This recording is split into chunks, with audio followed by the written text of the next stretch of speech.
Ito tayo ng pansit canton, mga sungay. Oh, yeah. Pulo na ako ng tubig. Binuksan ko na yung pansit canton. Kinuha ko na yung laman, yung kanya mga seasoning. Buhos na natin ang pansit canton. Halo-haloin natin ng canton hanggang siya ay lumambot.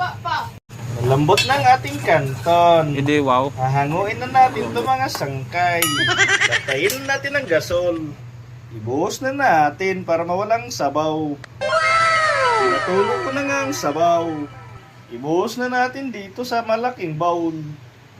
Buksan na natin ang mga ricados. Ayan, ibuhos na natin ang mantika. Pati ang kanyang tuyo.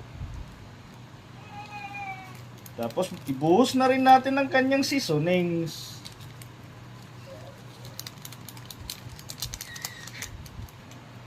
Tapos halu-haluin na natin.